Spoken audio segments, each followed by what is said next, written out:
Welcome to Love and Philosophy. Thank you so much for being here. I was going to let you both introduce one another or introduce yourself as you see fit today. Yeah, one another is a good idea. So here is David Pontille, who is a researcher at the French National Research Center and also a member of the Center for Sociology of Innovation from an engineer school, École des Mines, mining school in Paris. And this is Jérôme Denis, who is actually the director of the CSI in Paris, in Mines Paris School of Mine. I was actually there not too long ago, so I actually have a good visualization of your university. I was walking and going into the museum with all the beautiful rocks, and Nice. I loved it. I love seeing all those rocks. Wow, it was really spectacular.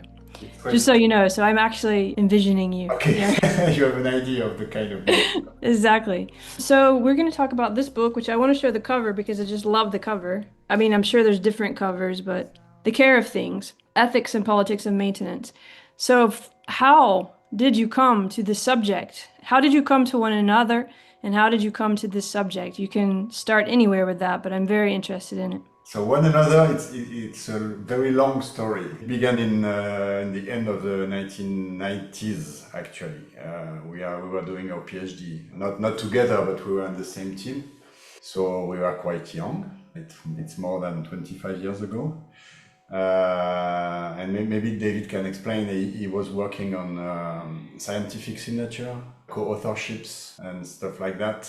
And so progressively we decided we will do that, sign and do research together. And that's one of the outcome of this decision made in, I don't know, maybe 88, 89, 90, 98, 99, maybe, probably. That actually fits very well with the care and slowness and over time. So, but did you want to add anything to that?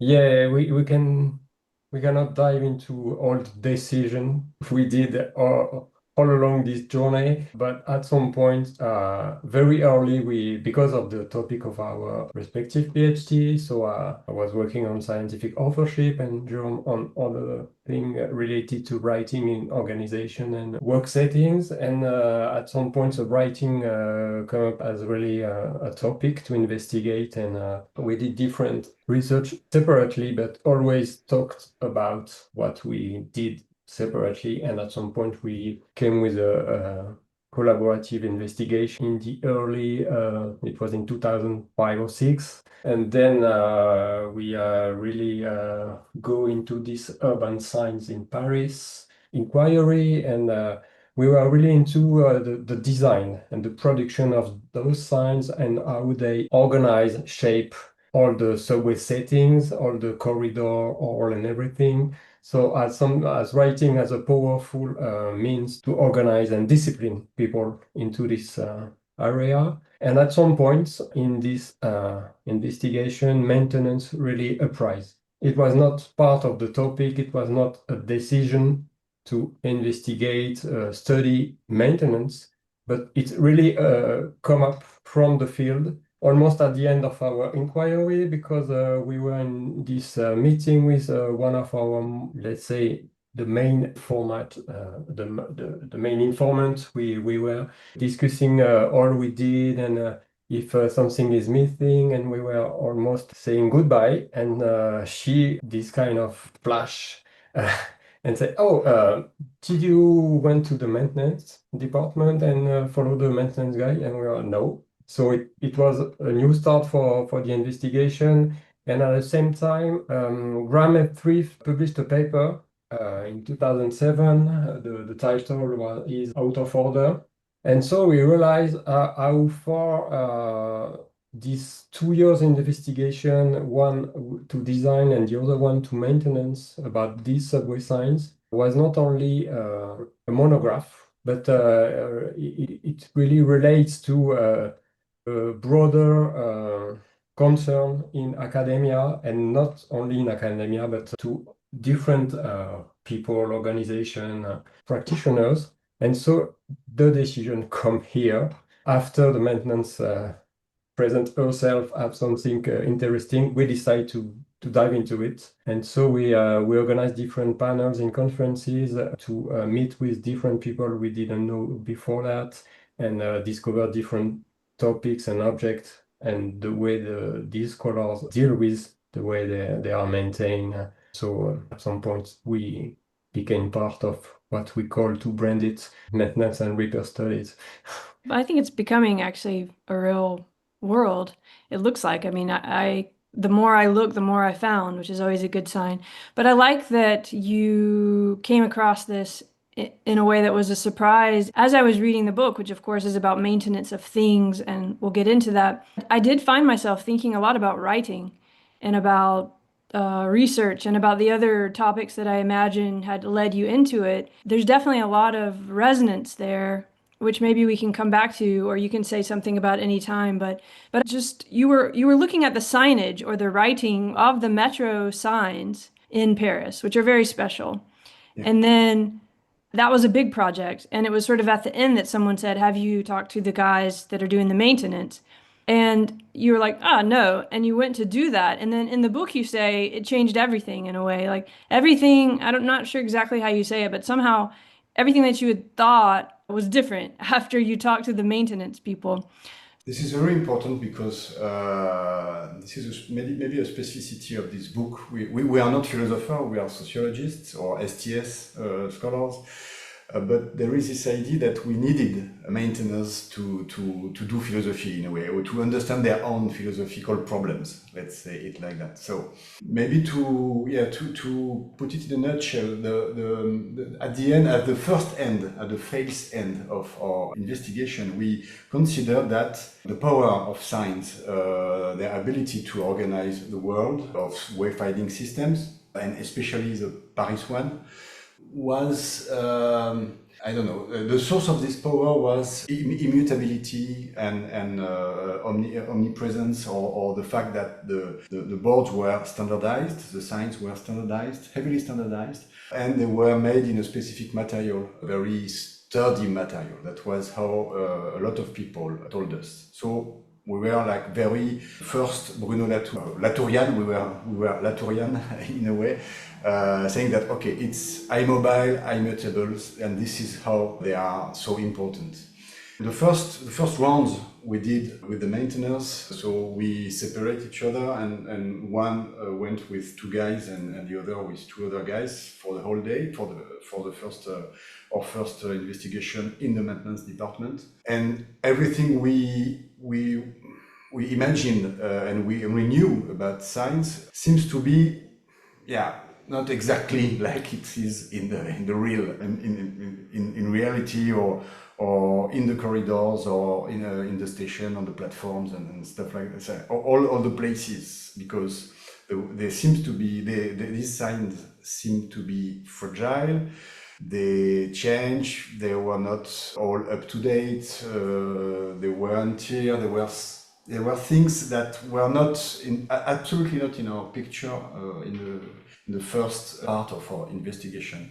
And what changed at first is that we thought that we were wrong, that we were completely, I don't know, it was a misinterpretation at first. And so we said we have to put everything we knew and we thought about science in the bin, and just to completely start over our investigation.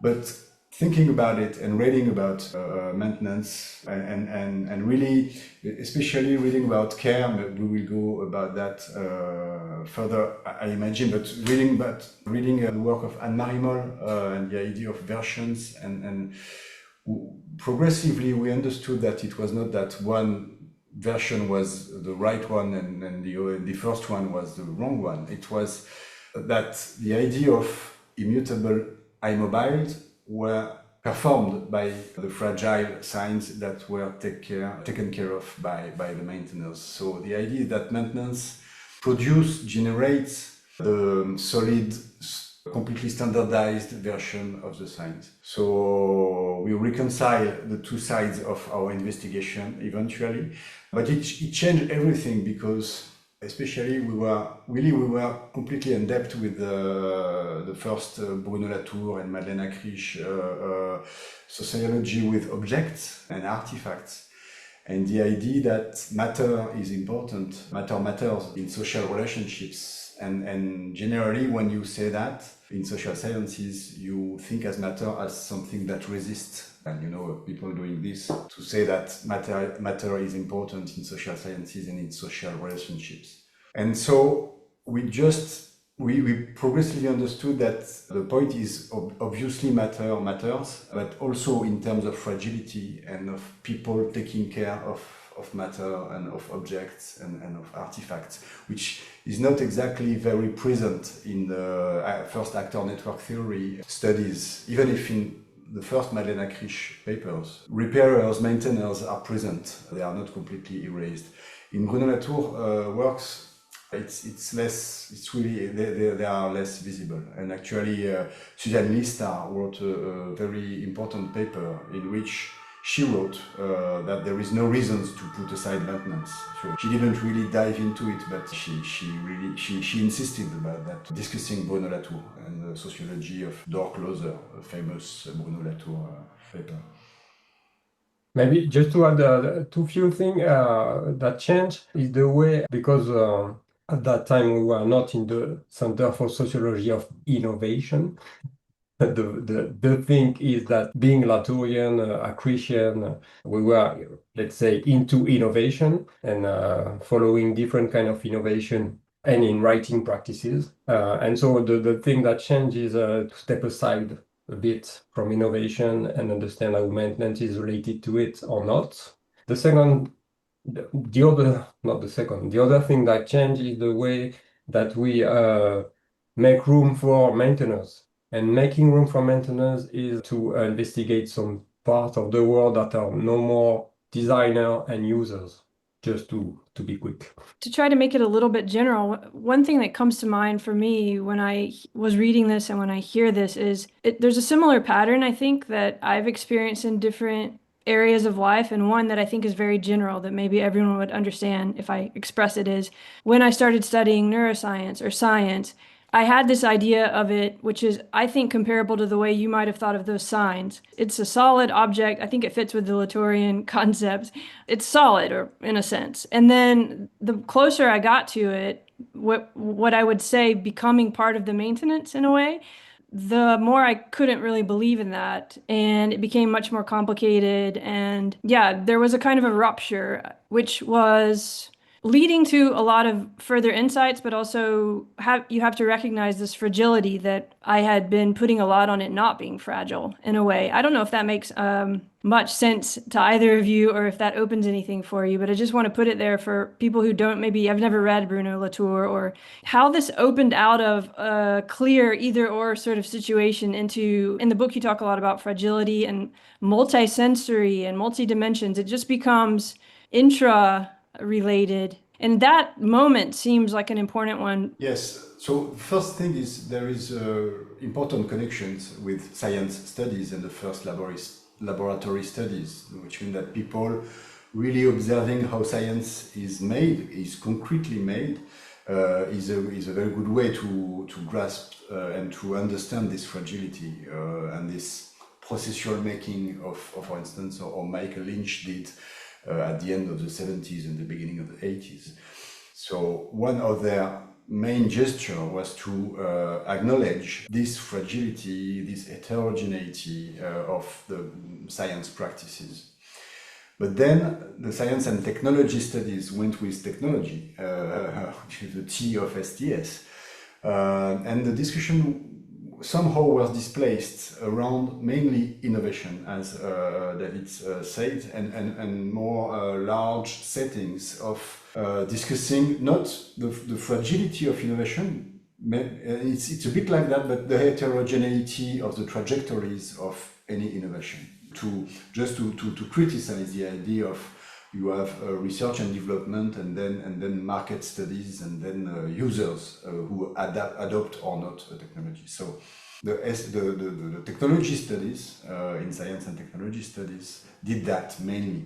And when they insisted on a role of objects and artifacts, it's like in material culture studies and in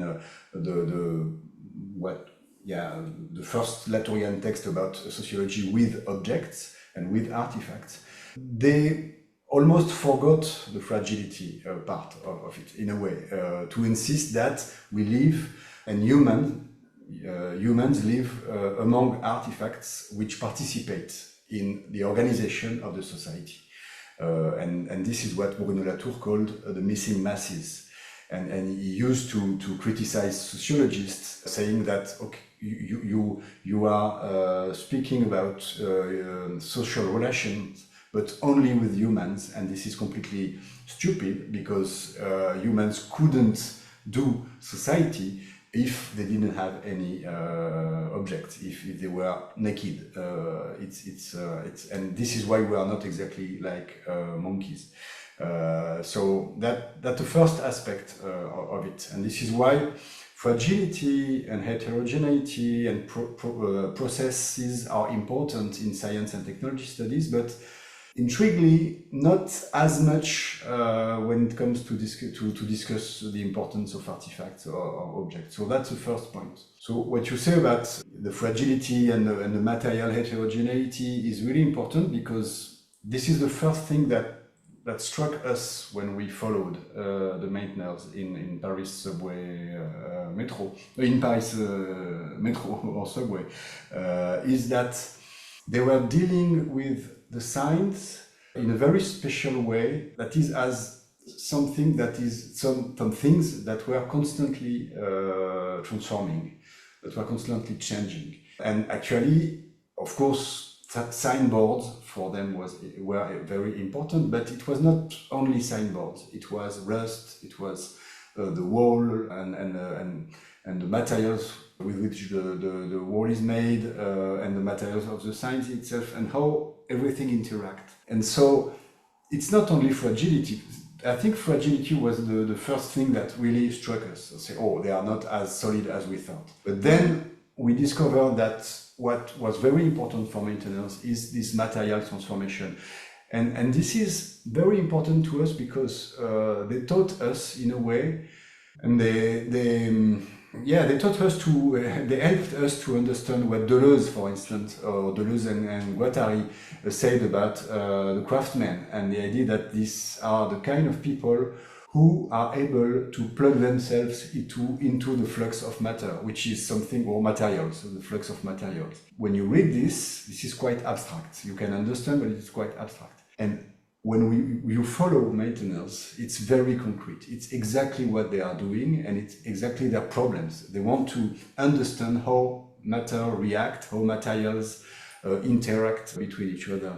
And this is really crucial to get these lessons from maintainers, and to understand how they deal very, very simply with very huge problematic issues and philosophical issues. And I remember during our first presentations, our first communications, we met with Karen Barad in a conference, and we did one of our first presentation about the signs that were fragile, that were broken, and saying that they are not as immobile and immutable. And she was very nice, but she disappeared after that, so we never met again. But she went after our presentation. She said, "Okay, you are exactly explaining very simply what I try to explain to people, and they don't understand. But this is not us. This is maintainers." And I think it's very important, because it's the way maintainers live in the world, and the way they are experiencing material world, that can help us thinking very crucial and important issues or matters, philosophical issues, philosophical matters, and even, of course, political ones. That's great. That's exactly what I was hoping to kind of start to unpack. Is it seems like this is what a lot of that literature was calling attention to, but not about objects, which is very weird in a way. It's almost like we're doing an excavation. We could only handle so much, and now we're like looking a little deeper somehow. It seems a continuance of, even as it has to kind of criticize a bit, which is interesting, and actually part of, the rhythm of the book in a way. So did you have anything you wanted to add there, David, before I go on, or? I don't know, depending, because you mentioned multi-sensory or everything, and to follow up on what Jérôme just said, I can add few on that because to consider things or objects not as much as table and with very clear boundaries, but as flows actually involve those kind of people to engage bodily with those things made of flows and processes. And we discover, and they really we learn from them how, of course, this is about noticing, and so the eyes and the vision, clear. There's so much about that. Maybe I can skip a bit because it's obvious. They see the world, they see the thing, they see. Jérôme already get into a bit of it, but vision is always articulate with other senses, and depending on situation, depending on the kind of things they are dealing with. It can be smelling, it can be hearing, it can be touching. Touching is really also another one, but one more time, it's depending on the settings, the kind of maintenance work that is involved. And so the point is that depending on configuration, we can make a kind of a hierarchy between the different bodily engagement and senses that are involved. But the point is not to have this kind of cartography, I don't know. The point is that this is always multisensory. And this is always something that involves different kind of part of the body that is clearly related to rules and objective, because those people come with, they are mandatory to the situation. They don't come when we are in professional and organizational setting, of course. They don't come just to see or to smell, or no, this is mandatory, and in advance they must know or imagine or anticipate what they're gonna see, smell, and do. But what is very important in this multisensory aspect is that it's on one part to confirm and to go into what the rules and the framework actually already organize and frame. But by multisensory involvement, they are also open to surprises.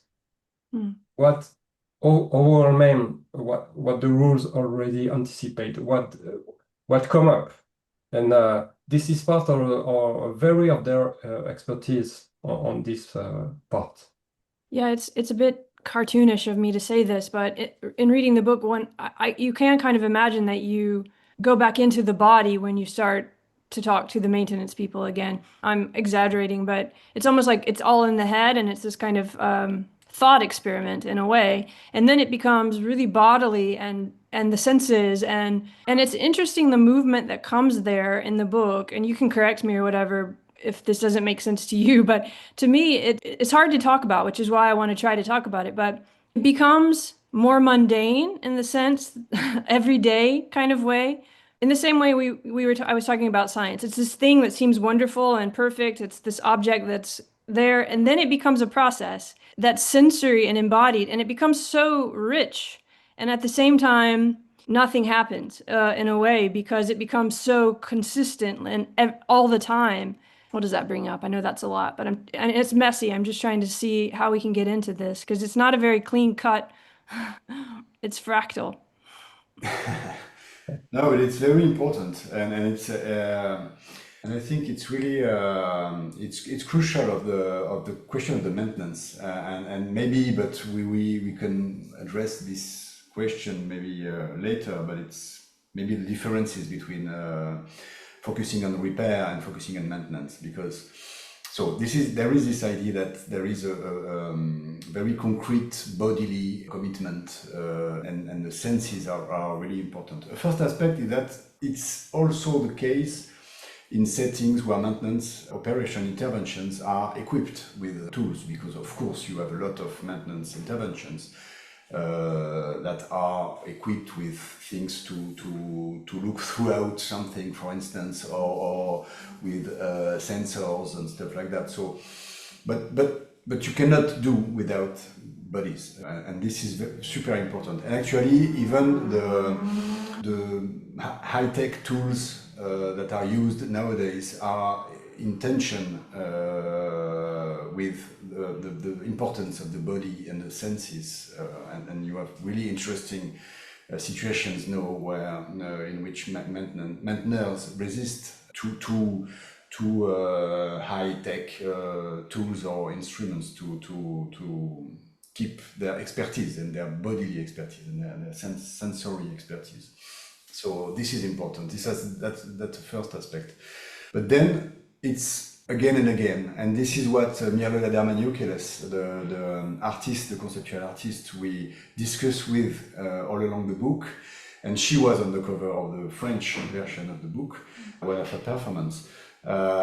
Say it's something that you do every day and you have to do again, and a lot of people actually participate in doing, and so it's unnoticed, even if it's not completely invisible. It's mainly unnoticed. So it's it's something that is it's absolutely not in the foreground of our experience, of most of people's experience. So the idea that it's a background activity, repetitive one, and sometimes really not as fun as that to do, is super important to us, because it's still an expertise, and it's still something that not everyone can do, and it's not as easy. And this was also important to us, because when we got into the subway stations with the maintainers, we discovered, for instance, how they are able to pay attention to things that we didn't notice at first at all. So we weren't able even to look at things correctly. And of course, we were not able to touch things and to understand what was happening here and what should be done, of course. But still, they do that every day. Their pay grade is not great, and it's kind of a dirty job, dirty work, something that is made by people, mostly racialized people, men mostly in urban settings, women at home, and this is part of all this question of invisible work in general. So, and somehow, and we are really connected to Ukele's work and all our performances. Our idea was, how can we make this expertise, but very mundane expertise, matter? How can we take maintenance into account? And in a very large sense, because into account in our stories, in the way, for instance, we explain the relationships between humans and technologies, for instance, but also take maintenance into account in accounting practices and in prices and in salaries and in all these important aspects, which is not detailed in the book, but is part of what we do and how we also talk to people and other kind of research we did. How can we have a fair price, for instance, for maintenance? Because of course these activities are mainly the ones that are considered as costless or not, they are undervalued in most of situations. Not all of them, but in most situations they are undervalued. So the idea of bringing to light this expertise and this bodily expertise, which is still mundane, is super important to us. One phrase that's coming to mind is the one about normalcy. They're taking care of normalcy. And I was even thinking about how much of the most important jobs, from teachers to maintenance workers, are doing that, because it's so consistent and so important, overlooked, which is part of that weird paradox too that comes. But you raised this point about, well, there's a couple things hanging in the air, like ukulele, because that's so rich and it's weaving through the book. But the idea of like innovation and development, and also the idea of there being a difference between repair and maintenance. Well, first, David, if you want to say anything about the other, did you have any comment? Yeah, we got a specific sentence, and maybe to summarize the drama of maintenance, that is to make everything go on as if nothing had happened. Right. And actually, as soon as you followed maintenance, actually a lot of things happen. So as if nothing has happened, to whom? And clearly, this is one of the clear distinction we try to underline between maintenance and repair. And so to follow up what Jérôme just said about Euclid, maintenance. She really into maintenance and the mundane, repetitive, boring activities. And at some point, repair. What are gonna the distinction I'm gonna dive into is not on the reality, is more on the approach and more on what you put forward and backward. So this is the two words does not refer to different realities. They refer to the same, but depending on if you switch at the forefront maintenance or repair, you got a very different picture of what you are describing. So maintenance, this is really okay, repetitive, boring, and actually most of people are involved at some point in it, doing the washes, knitting different clothes so it's very different situation and made on a very regular, mundane, and let's say boring rhythm, and a continuous one. Repair is in this contrasting attempt is more a clear-cut activity that come after something broke, after a kind of event. And this is another event that responds to the first one. You got repairer that come in front of the scene in action films. You got all those kind of very famous actors, of course, men with muscles and everything that save the world. So I just underline too much, but just to explain the thing, you got one event, and repair is another kind of event that repair, so that bring back to the thing, the situation, the institution to order, to normalcy, as you just mentioned. And so this is really something that is binary, contrary to maintenance, that is a continuity, and you get this kind of different kind of actors with, let's say, heroes or people that save the world or the situation, and in maintenance it's unnoticed and ongoing activities made by regular people. Just to contrast too much, but to make it. No, it's great. There's these layers, and I think it relates a lot to time and to attention, to noticing all of these things that you're layering in that we're trying to talk about. So there's this way in which things go on, and we focus on development or innovation, maybe because it's so everyday and so overwhelming to be aware of all the time. There's a lot of reasons, maybe. But then there's a rupture and something happens, like we have an emergency and something has to be repaired, and then everyone focuses on it. And those people doing the repairing sort of become the focus.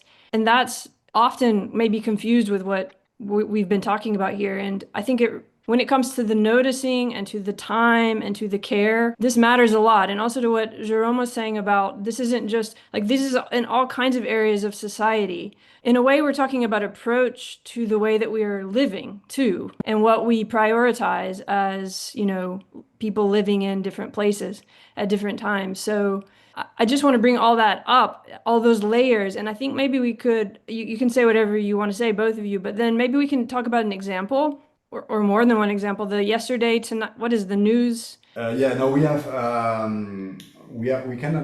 have several stories.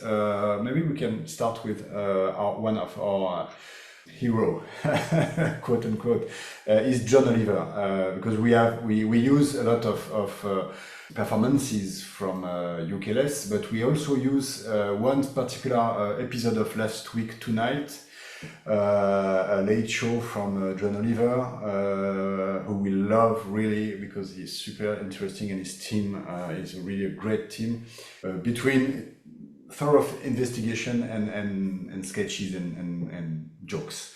And so he has, in 2015, he did this episode about infrastructure, and actually it turned out to be an episode about maintenance. And he said it's very hard to understand how much maintenance is invisible or unnoticed and how much is important. And he said, if you want to understand that, you can just imagine a movie and movie about great catastrophes and great breakages, and where you have these very famous actors who are playing the role of the savior. And so he tried to and you can find it on YouTube.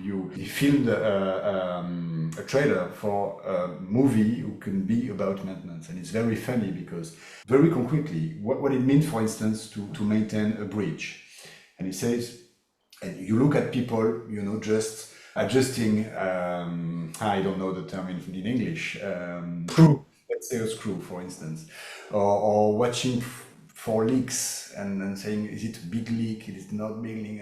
And so he used very famous actor to do that, and music that is very suspenseful music and stuff like that to make it understand. So that's for instance, and in front of that, he said that of course if the bridge would explode and people bringing pieces all together to manage to have some kind of bridge, so the car could I don't know, escape something, or it would be a much more valuable movie than the movie about maintenance. And you have a lot of that for cars, for instance. You can, or for, yeah, let's say for cars, for instance. And we worked with Cornelia Hummel, who owns a Mustang herself, and also did a really nice book about Mustang, classic Mustang owners.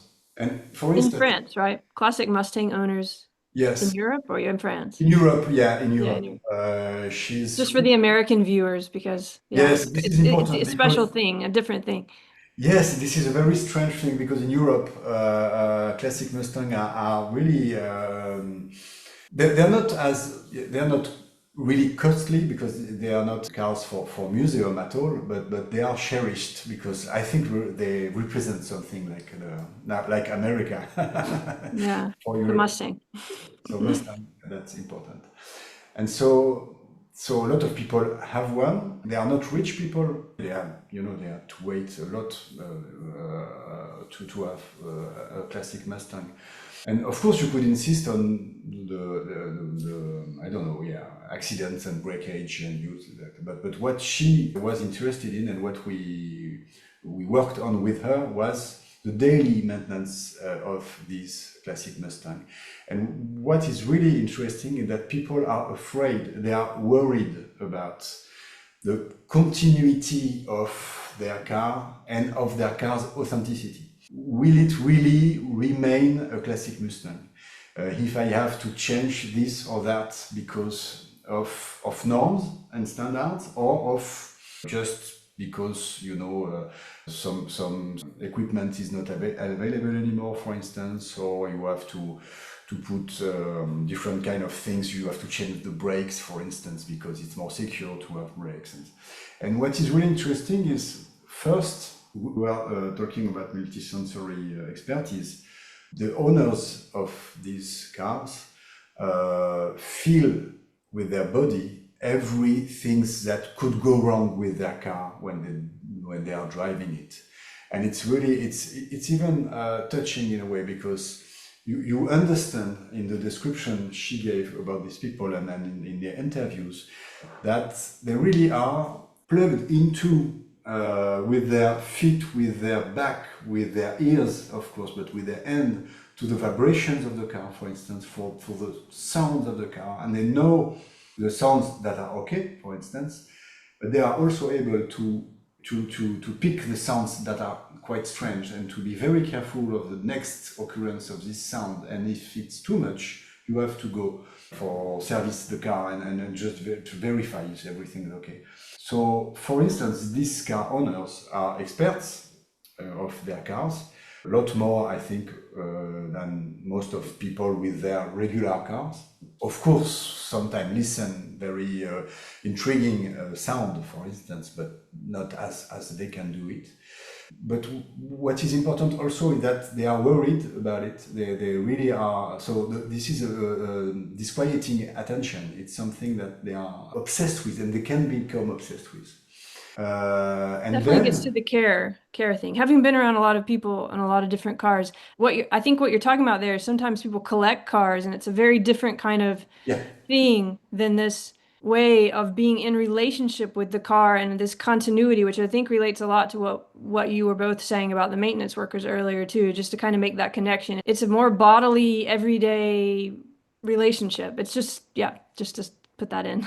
Yes, and they are listening to the car. So in a way, they also are they pay attention to what the car has to say in a way, or Mhm. has to show in terms of fragility, for instance. And this is a real relationship.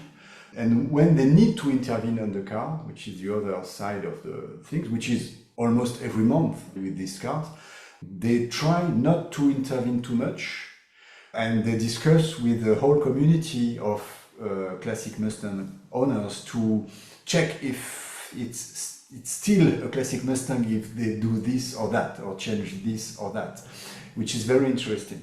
And one Mhm. important aspect of it is this kind of cars to really be a classic Mustang, they have to drive it. It cannot be collected and remain at ease somewhere completely immobile. Mhm.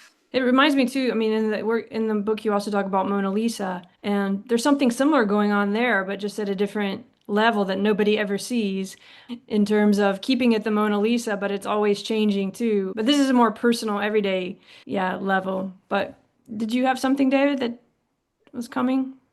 I don't know if you agree or if you want to touch on this, but this continuous relationship also shed light on the ambiguities and the, let's say, dark side of maintenance, because those car owner worried, but at some point the relationship is too much for them and they sell the car. So that really put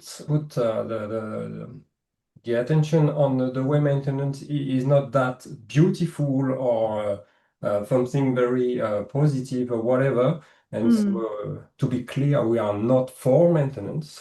We really like it as a topic to be investigated and to learn from maintenance, but not as something that to push for or to say maintenance of anything is good.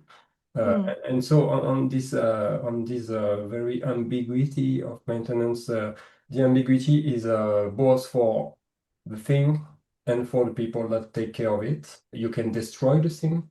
You can Mona Lisa, not this one, but other painting have been destroyed.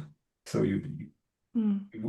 you really miss the thing you try to to You try to care inscribe. for it so much that you destroy it. Is that what you mean? Yeah, Because I'm thinking about in the book too, you talk about care as work, and that is a really yeah. important point that this is, and I guess we need to kind of draw some lines. Like we've been talking about care, but we haven't used that word exactly. So, but also, yeah, in the book, it's very obvious that this is work and it's not easy. And I think that's what I was trying to get at too with the attention thing and how it can be very hard to pay attention to everything that's happening in this way that has to be done if you are the maintenance worker or the person taking care of the Mona Lisa or with the car. It's so sensory that it actually takes a lot of energy too, in a way. So I'll let you both, whatever might come up there, but Yes, it took energy, and it's just to follow up on what I just to connect what with this, but to follow up on what the ambiguities. It's only it's harsh and it's harmful. You can not only destroy your miss the thing you try to maintain, but you can also hurt yourself with the tools, with the product, with everything. And so, in mm, some situation, maintenance is not that positive or mm. Like beautiful. working on the bridge in Yeah, the, yeah, you know, because it's dangerous to be care taking care is of the bridge. well, care is work on the expertise, knowledge, whatever things part, but this is work also on the way the bodies are really put at the test and modern test as in some. Yeah, that's an important aspect because every kind of maintenance is not work in a strict sense, but saying that maintenance and care is work is completely connected to feminist theories about care. And of course, Why we call that the care of things? It's because we found very important and crucial resonances between what we were looking at and the theory and the feminist theories of care. And which is very interesting is that Fernando Dominguez Rubio, who is a friend and a colleague who worked on Mona Lisa around 2015, and Steve Jackson, who did this beautiful paper in 2014, Rethinking Repair, we were all together paying attention to some kind of maintenance, phones with or computers for Steve, Mona Lisa, and then contemporary art with Fernando, and our subway signs at first. And we all did this connection without knowing each other with the ethic of care, which is very interesting because, and then we very quickly became colleagues and friends because we wrote to each other. And the work of Lara Houston, for instance, also, or a lot of people actually. But we all have this vocabulary of care, and it's super important because there is tons of lines of thinking and reflection between care of people and care of things. It's not the same, obviously, but and one of the lines is fragility, of course. Taking fragility as a starting point. The theories, feminist theories, are more likely to they use the term vulnerability, which is not exactly the same, but it's quite of course close. But work is another aspect. The idea that it's work, so it's not as easy as it seems. It's costly, and sometimes it's even a matter of health for workers. And a way to put this is, and it's another way to say that for us it's important to make maintenance count, is at what cost a thing can remain the same. At what cost, economic cost, but also human cost. A bridge, for instance, or a nuclear plant, to say things that are less romantic than Mona Lisa, for instance. At what human cost this remains in place. And this is very important because, and this is the third aspect of the discussion with the theories of care, is that, and I'm missing the point, yes, these objects are generally presented or casted as autonomous, as something that lasts for themselves, and they are not actually. They need people to take care of them. Our computers, our infrastructure, tons of things needs people, needs maintenance to remain the same or to stay in place, to stay functional.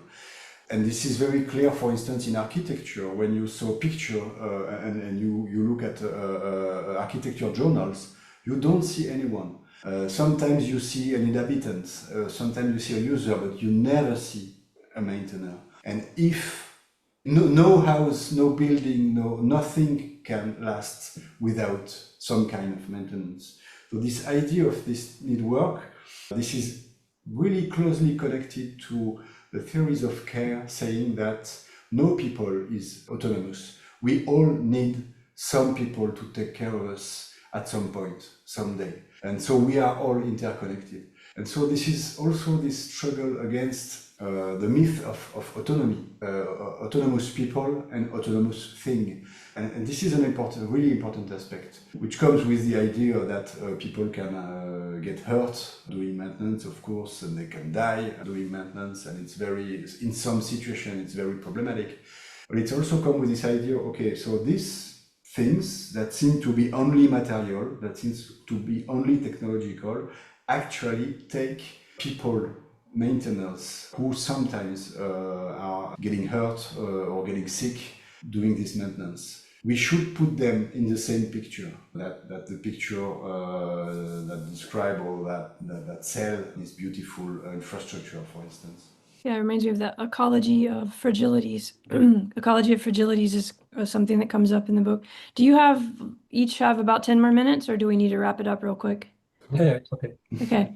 Yeah, this reminds me of the ecology of fragilities, but also that it could sound like that we're trying to say that maintenance is better than development or innovation or something. And I know that's not what's being said here. So Also, the deeply disquieting aspect of it, I think, relates to what both of you were just saying, that it can be harmful, but it's also uncomfortable. Or I want to get into that a little bit about how you see, like maybe even how this has changed your perspective of everyday life or something, or what is this doing when we start to think about care of things? It is different from cares of people, but as you express in the book, these are changing the way our capacity almost for care is changing here in a way that reflects in all aspects of society. How can we talk about that part of the book a little bit?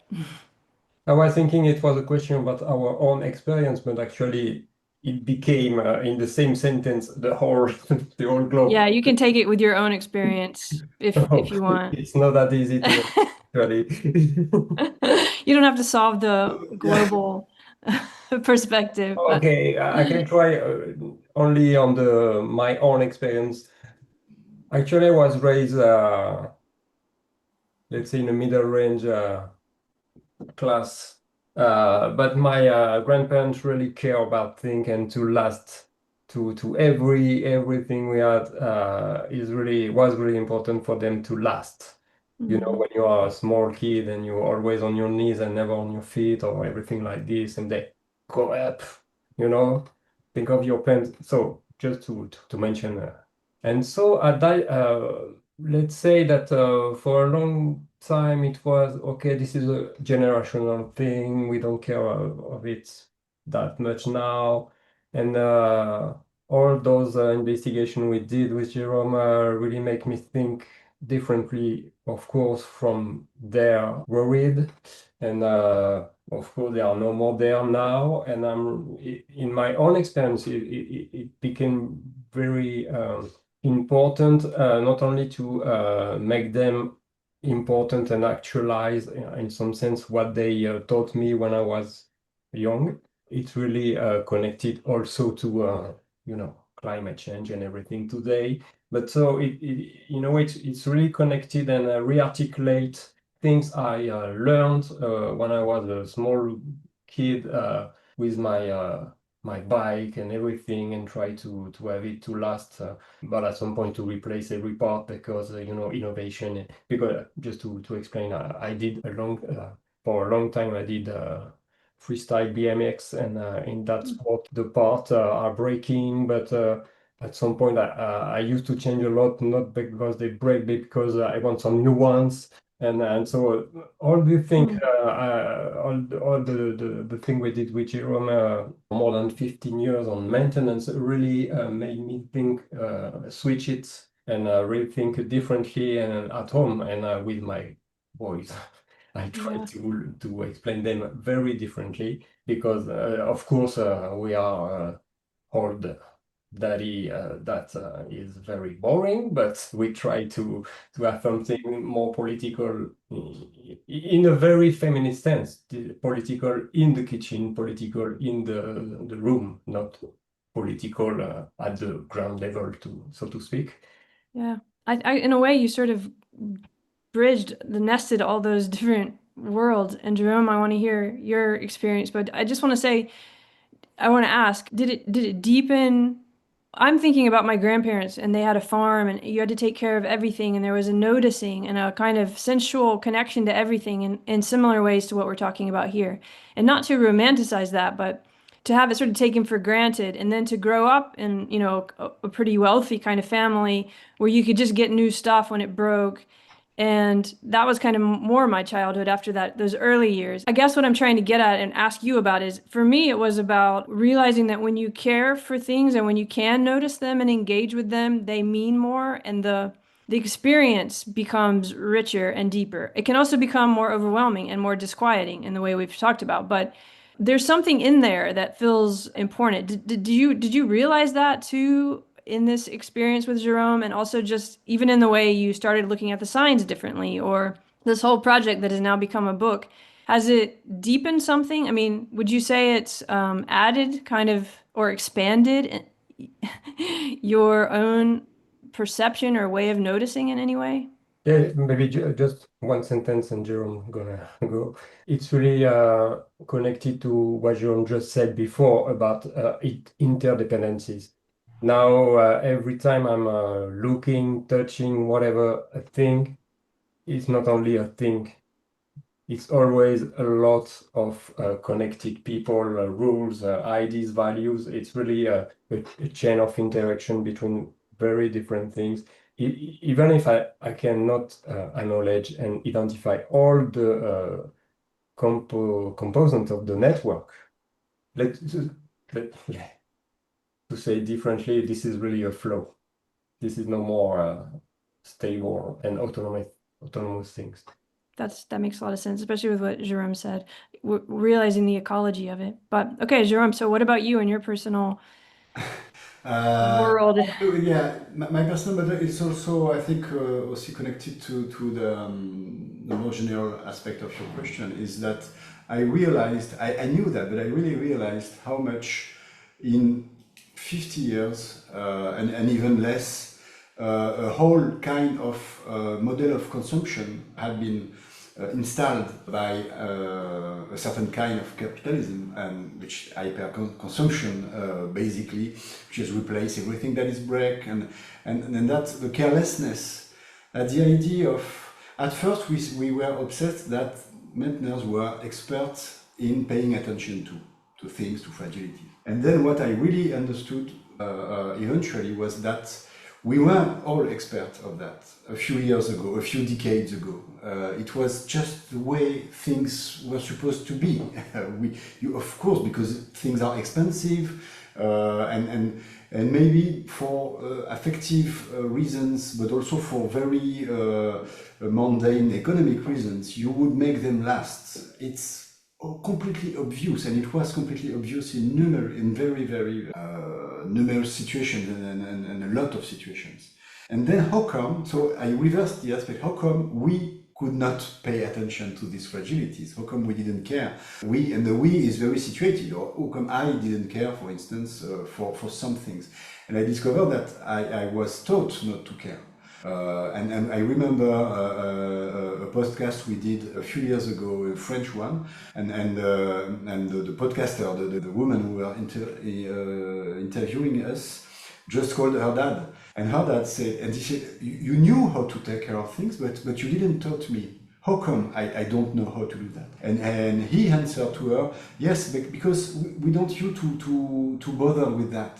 We want you to enjoy life. Which means that comfort and modern comfort was designed with carelessness, were designed with the idea of you don't have to pay attention to things and their transformation. But there is another important aspect, and it's important that even in your question you connect the two. It's sometimes overwhelming. So there is a risk of ableism in this situation of we should all pay attention to everything every time. Of course not. Of course not. Of course, people cannot bear this idea, and they cannot stand to pay attention to everything or to worry for everything. And this is the question for must and honors, for instance, but for everything. Of course, when I take my bicycle and I go in the street in Paris, in Boulevard Saint-Michel, I have to pay attention to the fragility of the road, but not too much, and not some things are supposed to last, and some people are specialized in taking care of them, and it's a good thing too. The distribution of this work. So the point is more paying attention to the ecologies and the interdependencies, and this is the last point you mentioned with David, is that the point. The point is less paying attention to every kind of fragility of things, but of people who could be involved in the becoming of the things with you. So it's also a matter of repopulating the picture. It's not only a relationship between you and the thing, it's also taking this interdependency into consideration.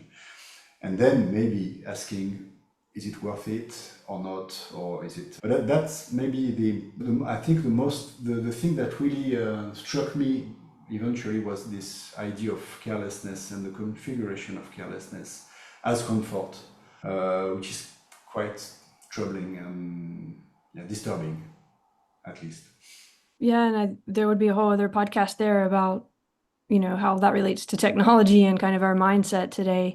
But I think it's very rich to think about the care of things right now in that context, in the way that you're presenting. We talk a lot about beyond dichotomy or holding paradox here, and that doesn't mean, choosing one or the other of these is somehow better, but just that realization that people are maintaining and it's a disquieting, difficult, and enriching sensual process. Just that kind of a noticing is almost like a meta layer to some of what you're discussing, in these situations that gives something, I think, about a way of being in the world right now and thinking of it through this lens more as an ecology. But to kind of end, I wonder about, well, I was thinking about when you both go to the metro now, if it's different, if you're in that sense that you're holding things a little bit differently, not every day maybe, that you're aware of all these people around you as you go through the city on your bike or through the metro or whatever, that are, if that, what has this brought to that relationship, with the students? I'm just bringing up a few things. You can go wherever you want to go with it. Well, of course, once you have this in mind, you cannot navigate the world exactly the same, because you pay attention to fragility of things and to people who take care of them. And actually, the very modest but also very ambitious aim of the book is for each reader to end it, close it, and don't look exactly to the world in the same way. And this is, in a Deleuzian way, it is a matter of percept, and the book is something like a percept more than a conceptual book, And this work, and this quite immodest, but a lot of people are saying, "Oh wow, we don't go to the subway and we don't see the same thing. We don't live exactly the same thing." So this is very simple, and this is our political contribution, which is very mundane one, but perceptual one. This is very very important to us. And of course, so it's something personal, but it's also something we want to do with maintenance. And this idea of paying attention to the attention of others, the maintainers who take care. And regarding teaching, of course, this is something that are important, because I teach, and David too, but a bit less, because he's more more a researcher, something that is specialty in France. You can be only researcher, but you teach a little bit. But I teach to engineers and to and to very elite engineers. It's not the Ivy League, but it's something like the Grande École in French. There will be very important people as soon as they leave the school, and trying to debunk some things, some aspects of, especially the idea of autonomy in technology, autonomous technology, and saying no, there is no autonomy, there is never, and each time you say that a technology is autonomous, you are doing a kind of coup de force, and you say, yeah, you are leaving a lot of people aside, and this is problematic, because it's also a matter of value.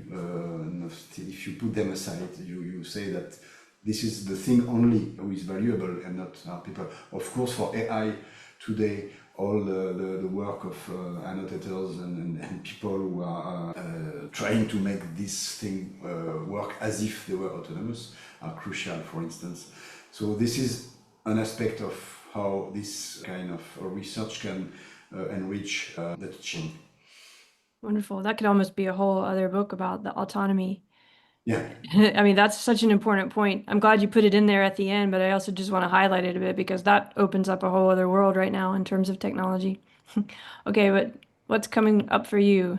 Yeah, clearly I'm not a teacher, but I can talk about the professional setting and not the teaching, but the students that are doing PhD with me. And that's really changed the way I envision their project and the way I manage to really to take care of what they want to do. And what they want to do, not only with this kind of topic, but they want to do in their life, and how they project themselves in the academic world or not.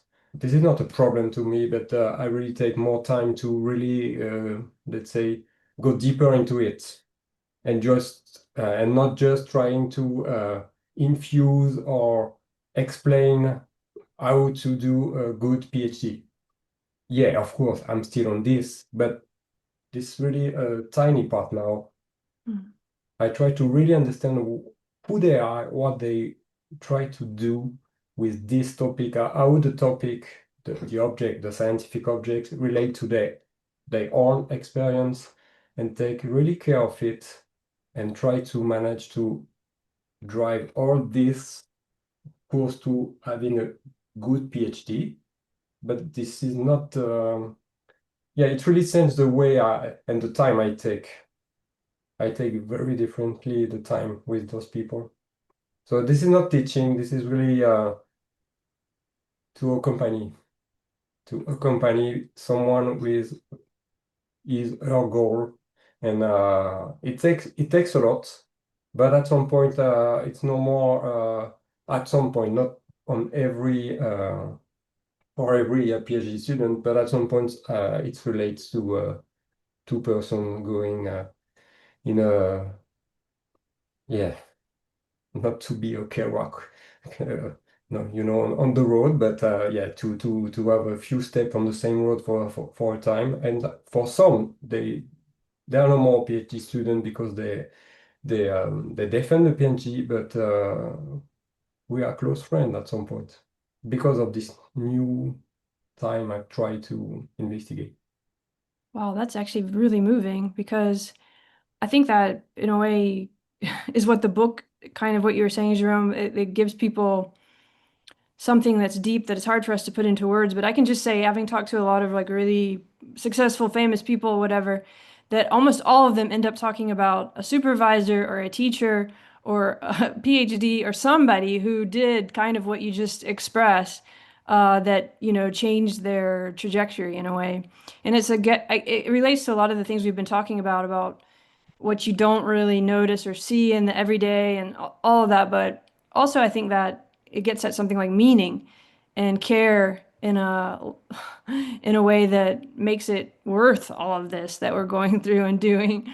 So on that note, I always ask if anyone has anything they wanted to say about love, because we didn't bring that word up. I have to at least say it. We've been talking about it, but I don't know if you think it relates. If not, you don't have to answer. But I want to at least ask if you have any relation to that word that comes up before we go. But I also want to say thank you for the book and for taking that moment and meeting with the maintenance workers and following that energy, because I think it's doing something important right now. But that's it. So anything you want to say to close or anything we didn't talk about you want to be sure you say, then this is your time, and thank you.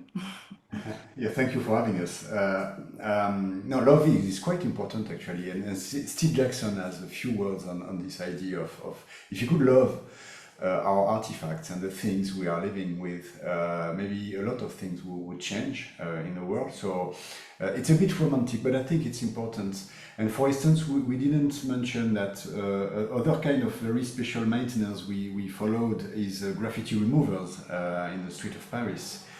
And there is no doubt that they really love Paris, and they even love graffiti actually, but they love Paris, and the way they take care of the stones, the facades, and the way they try to remove the graffiti is something like an act of love, which is important to understand if we want not to be too much critical about the big picture of graffiti removing, of course, which can be problematic in a political way, but discovering that the guys that are on the streets and that remove graffiti actually do love Paris and try to do their best to take care of the city in a very material way is fantastic. It's really super interesting.